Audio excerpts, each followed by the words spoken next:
এখন আমি আপনারা ইংলিশ সম্পর্কে আমি একটু ধারণা দেই, ইনফরমেশন। ইংলিশ আমরা সবাই ভালো, everybody are more better in English. কিন্তু বিষয়টা হচ্ছে কি, আমরা ইংলিশের অনেক সিস্টেমটাকে মনে রাখতে পারি না। বাংলার কি, আমি যে বাংলায় কথা বলছি, কাউকে যদি জিজ্ঞাসা করি কারক বিভক্তি সমাস খুঁজে বাইর করতে পারবেন, আমি তো ভুললেই গেছি বলতে ভাই সমাজ কারে বা এটাই তো জানি না। কিন্তু কথার মাঝখানে আমি কিন্তু কারক বিভক্তি সমাস ব্যবহার করছি। আমি একটা ছোট টিপস দিয়ে দিই ইংলিশের, এটা আমি দিব কারণ এই ব্যবসাটা আমি জানি। আমি অনেক কিছুর উপর টিপস দিব, যেহেতু ইংলিশটা আমাদের এখন কর্পোরেট লাইফে লাগে। টু আর ফর নিয়ে আমরা কিন্তু একটা গোলায় ফেলাই অনেক ক্ষেত্রে। টু আর ফর, যেমন আমি যদি কাউকে বলি ভাত খাইতে আসো, এটার ইংলিশ হবে কাম। টু এর অর্থ হচ্ছে তে, তো এখানে তে। আর ফরের ইংলিশ হচ্ছে জন্য। আমি যদি কাউকে বলি ভাত খেতে আসো, ইংলিশটা হবে কাম টু ইট রাইস। কারণ এটা তিনটা শব্দ, ভাত, খাওয়া, খাওয়ার পরে যে তে আছে না, তের ইংলিশ হচ্ছে টু, আর বাকিগুলি সব শব্দ। আমি ইংলিশের একটা কঠিন মেকানিজম শিখিয়ে দিব, ওটা জানলে যে কোনো ব্যক্তি উইদিন এ সেকেন্ডের ভিতরে রবীন্দ্রসঙ্গীত ইংলিশ করে ফেলতে পারবে না। রবীন্দ্রসঙ্গীত, অন্য জিনিস বাদ। ভাত খাইতে আসো, কাম টু ইট রাইস। আর যদি ভাত খাওয়ার জন্য আসো, কাম ফর ইটিং রাইস। যেখানে ফর হবে সেখানে আইএনজি দিতে হবে। মনে রাখার কৌশল হচ্ছে কি, ফরও তিনটা শব্দ, আইএনজিও তিনটা শব্দ। ওইটাকে চক্ষু বুঝা বিসমিল্লাহ আবহাওয়া দিবেন। আর যেটা টু, সেখানে আইএনজি নাই, তাহলে টু এর পরে কখনো আইএনজি হবে না, ফরের পরে আইএনজি হবে। ঠিক আছে, এটা বলে দিলাম অল্পতে। আর কিছু একটা গান শোনাবো না, গান শোনানোর সময় নাই, আল্লাহু জানামাজ। আচ্ছা, ছোট আমি একটা গানের একটু কলি শুনিয়ে দিই, ভাল লাগবে, কারণ আমি প্রতিদিন ক্লাসে গান শুনাই। এই গানটার একটা ব্যাখ্যা করে দিই। উনি একজন বাংলাদেশের বিখ্যাত শিল্পী, ওনার এই গানটা কেউ কখনো হয়তো শুনেন নাই। উনি বাংলাদেশের একজন সেক্রেটারি ছিলেন উনি, এবং উনি আমাদের মিডিয়ার, আমি যতটুকু জানি, তথ্যটা ভুল হলে ক্ষমা করবেন, আমি যতটুকু শুনেছি যে উনি আমাদের মিডিয়া জগতের মিস্টার জাহিদ হাসান সাহেবের শ্বশুর হন। ঠিক আছে, আল্লাহ, আমি গানটা যেন তাড়াতাড়ি পেয়ে যাই, আমি একটু তাড়া করছি। উনি মৌয়ের আব্বু জাহিদ হাসান সাহেবের শ্বশুর, আমি যতটুকু জানি। দেখে নিচ্ছি গানটা একটু শোনাই, ভালো লাগবে এই গানটা। কারণ আমি কিছু রেয়ার গান শোনাবো, গান শুনতে হবে, গান গেতে হবে, নাহলে কিন্তু হার্টের প্রবলেম হয়ে যাবে। একটু শুনেন, পুরোটা শোনাবো না, অল্প একটু।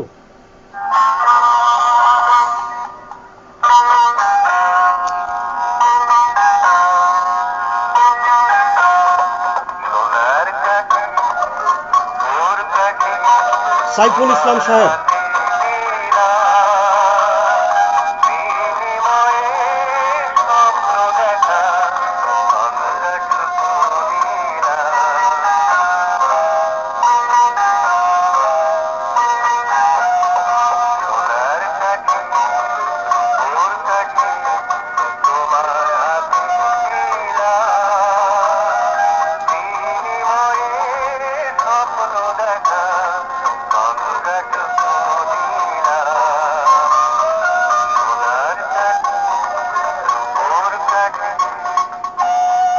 পরের অন্তরটা শুনে গানটা বন্ধ করে দিব, অন্তরটা শুনতে হবে।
That's all. এখানে কিছু কথা ছিল।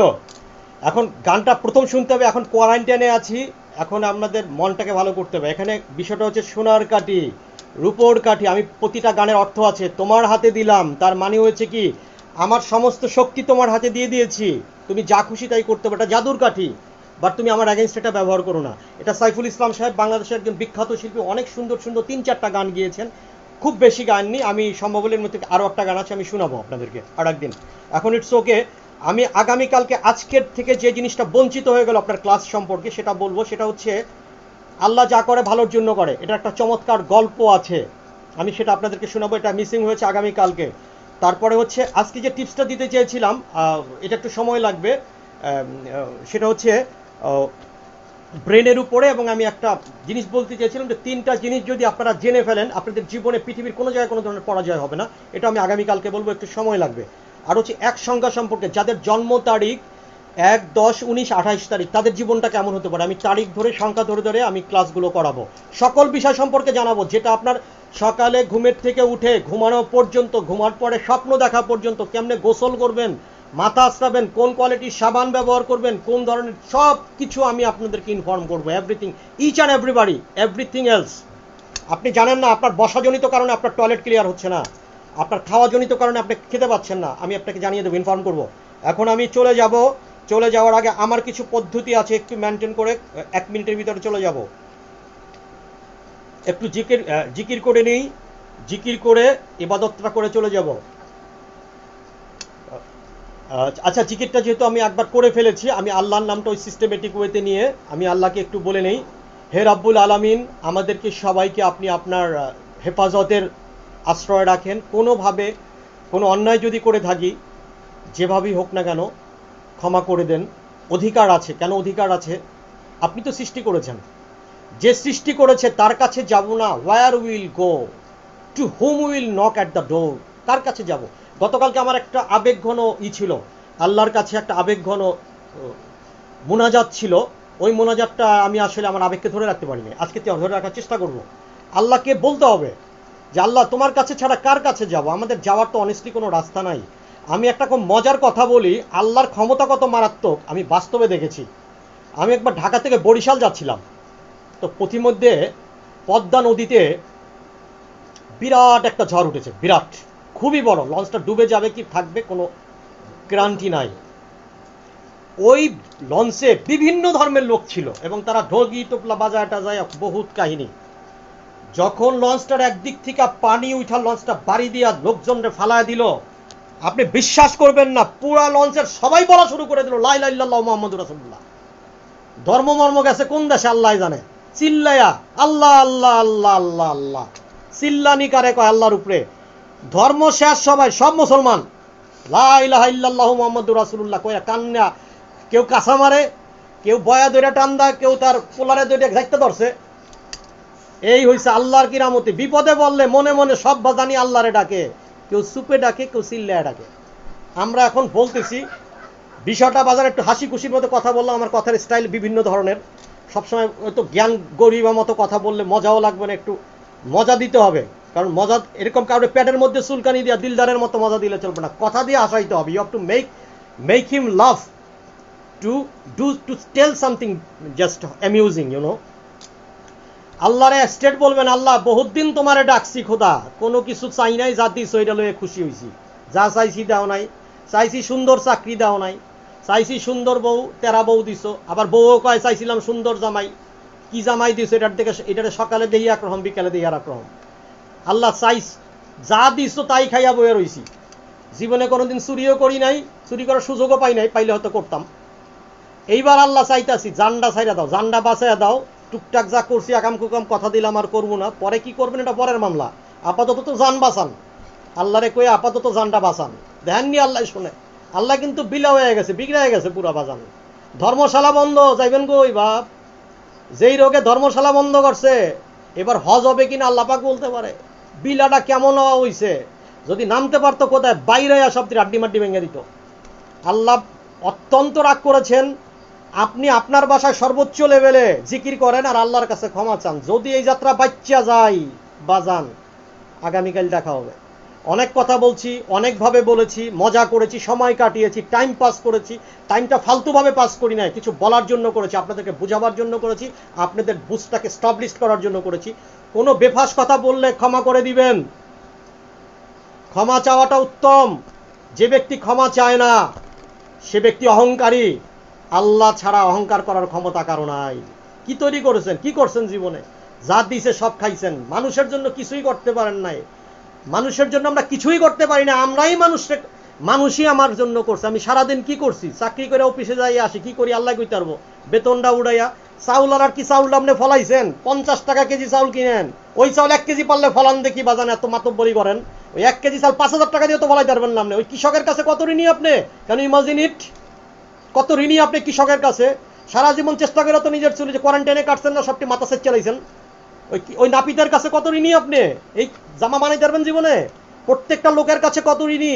ঋণ স্বীকার করেন, ক্ষমা চান, সরি বলেন, শুকরানা আদায় করেন, আল্লাহ পাকের রহমত পাবেন ইনশাআল্লাহ। যেগুলো আমরা ভুলে গিয়েছি, we already been forgotten some better activity. আমরা গর্ব করি, ওই বেটা তোরে টাকা দিছি তুই কাম করস না কি লেগা। আপনি 50 কেন, আপনি যে রিক্সা ভাড়াকে 100 টাকা দিলেন, রিক্সা ওই 100 টাকা কেন, আমি আপনার 500 টাকা দিব। আপনি যাত্রাবাড়ির মানে ময়া থাকেন, দেখেন তো আপনি উত্তরায়ণ কিনার যে রিক্সাওয়ালা রিক্সা আনি আসে, পারবেন না। কারো কাজের ঋণ কখনো শোধ করা যায় না, সময়ের দাম কিছুটা দিতে পারবেন। অহমিকা করবেন কিসের জানেন? কিছু জিনিস নিয়ে গর্ব করেন, আমি মানুষ, শুকর আলহামদুলিল্লাহ, গর্ব। আমি রসুল পাকের উম্মত, গর্ব। আমি বাঙালি, গর্ব। যেই জাতি স্বাধীনতা যুদ্ধ করেছে 9 মাসে, আবার ভাষার জন্য যুদ্ধ করেছে, গর্ব। আমি পিতা মাতা পেয়েছি, আমি গর্বিত। আমি কোরআন পেয়েছি, গর্বিত। তাই বলে জিপিএফ 5 পেয়া গর্ব কইরা বললেন যে বাজার আমার 4টা ফার্স্ট ক্লাস, তুই তো লেখাপড়াই করস নাই, তোর লগে বন্ধুত্ব শেষ, এটা গর্ব না, অহমিকা করেন না।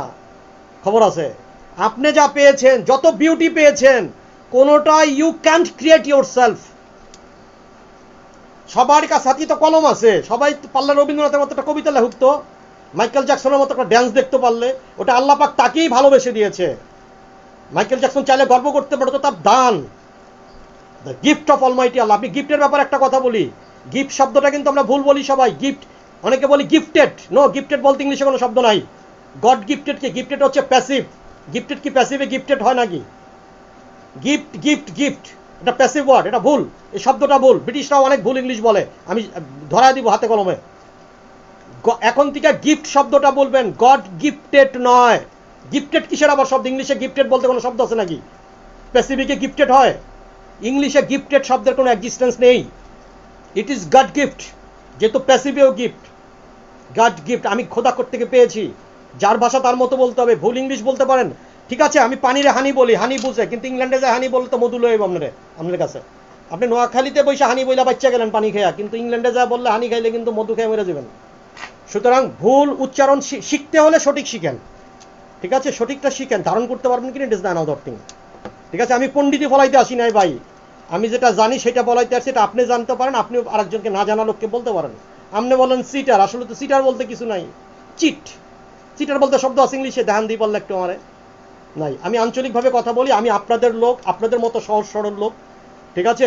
সো আমার কথাতে ক্ষমা করবেন, মাপটাপ করে দিয়েন ভাই। অনেক কথা বলতে পারি, কালকে আসতে পারি কিনা, there have no, what should I say, I am highly confused about my tomorrow life, you know, highly confused. Either I could survive or not. Nobody can survive. Nobody can.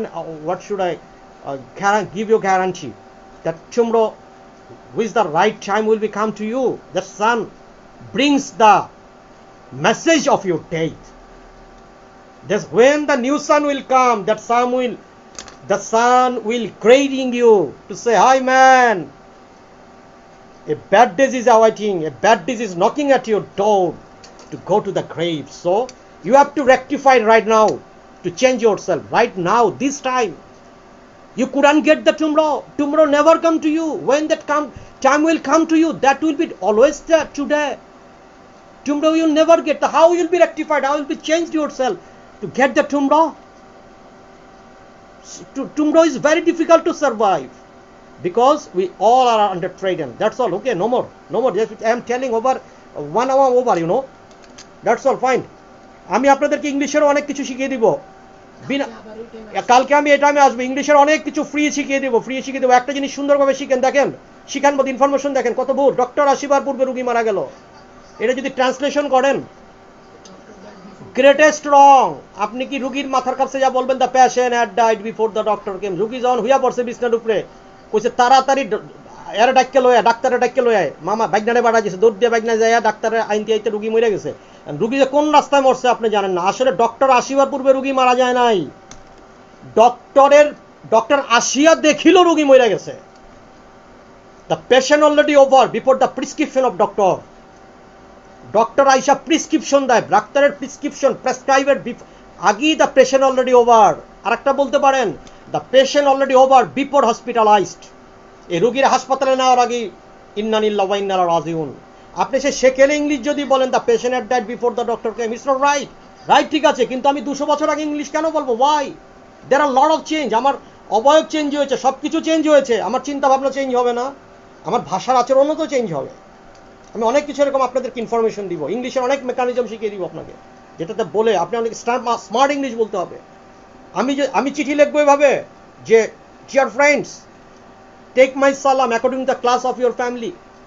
Deer friends, better take my সালাম love and respect according to the class of your family. কি বললাম? Dear friend, তুমি আমার সালাম ভালোবাসা নাও according to the class of your family. তোমার ফ্যামিলিতে যে ক্লাসগুলো আছে, পিতা মাতা ভাই বোন, যার পিতা সে সালাম নিবে, ভাই বোন স্নেহ মমতা নিবে। এভাবে যদি আমি ইংলিশ লিখি কত ফাইন। দেখেন, আপনি চিন্তা করতে পারেন, আমি ফ্রেন্ডকে বলছি dear Aziz, better you say take my love সালাম and respect according to the class of your family. কত ভালো লাগছে শুনতে, ঠিক আছে? আপনি যদি গান করতে চান, when nowhere I will be available, either that time you remind me or not, it's not the matter of my lookout। এর অর্থ কি হলো?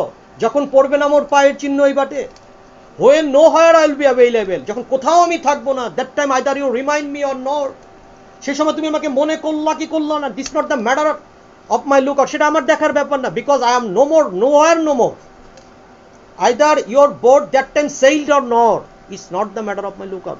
সেই সময় তোমার নৌকাতে পাল তুললো কি তুললো না, সেটাও আমার দেখার ব্যাপার না। ওই যে যখন পড়বে না মোর পায়ের চিহ্ন এই বাটে, চুকিয়ে দেবো বেচা কিনা, বিটিয়ে দিব গো, মানে no higher I will be available, আমি যখন কোথাও available, my all activity will be over.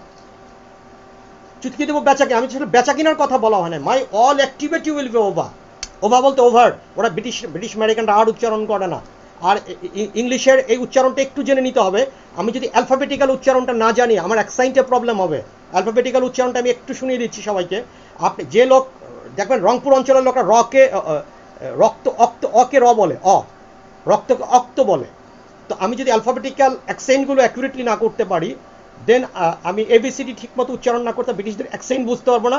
আমি কথা বলতে পারলে লিসেনিং হিয়ারিংয়ে প্রবলেম হবে। বিষয়টা একটু বলে দিই, যারা কর্পোরেটে অনেক বড় লেভেলের ইংলিশ জানেন তারা আমার ক্লাসগুলো করলে খুব ভালো লাগবে। আমাকে গ্রামারের প্যাসে ভালাবেন না, আমি গ্রামার জানি না ভাই, কিন্তু আমি গ্রামার ভুল করি না। আমি অজান্তি বাংলা ভাষায় যেমন ব্যাকরণ ব্যবহার করি, অজান্তি ইংলিশে ব্যাকরণ ব্যবহার করি। আগে ভাষা শিখেছি, পরে ব্যাকরণ শিখেছি। যদি শিক্ষার প্রয়োজন হয়, আমি ব্যাকরণ বলতে পারবো না, কিন্তু ব্যাকরণে ভুল করি না ইনশাল্লাহ।